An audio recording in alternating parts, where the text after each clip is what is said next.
This was requested by one of my followers, and this is how you weave in ends at the end of your project.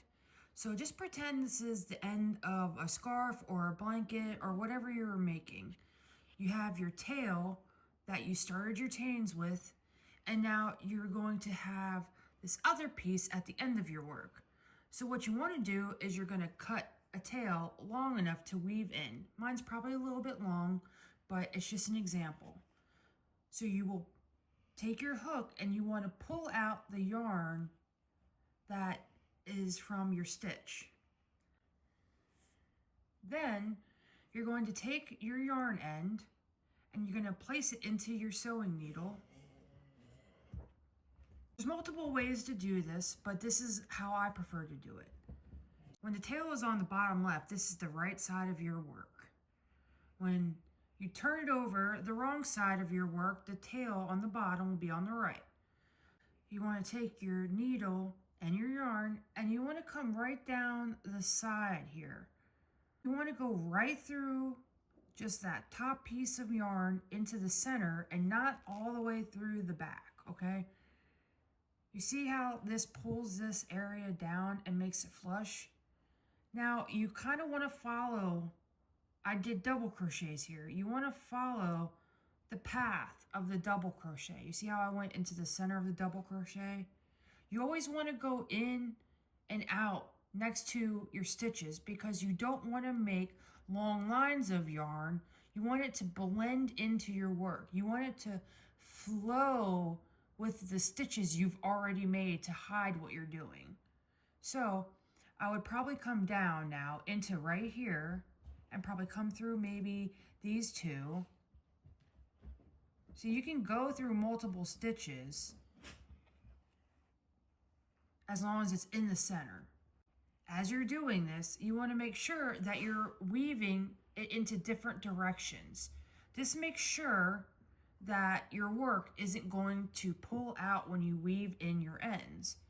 So I went through this one here. Now I'm going to go up through the center of these stitches and go back up. All right, so I'm changing direction here. Remember, we're doing all this on the wrong side of your work. So now that I went upwards in my stitches, I might come back across through these two right here, through this double crochet I made. Come across through the next double crochet, and then turn it down and go into the double crochet down here and across. See, now I'm coming back across my work so that it's changing direction again. See, we went down this way, we came over, we went up, we came down, and now we're going back this way. So this changing of direction is going to make sure that your ends do not pull out. This just makes it look cleaner. So I think I'm going to come back up again. And you can do this as much as you want, as long as you're going into just the center of these stitches and making sure it looks flush. You see, you can't even tell where I went. And when I turn it over, look, it doesn't look any different. I believe I want to come back up through because it's a little bit more snug here and it would hold my yarn nicely. So after you're done weaving it, you're going to take your scissors, just pull it a little tight, make sure it's in there well, and trim it. And you would do the same thing for your tail from your chain.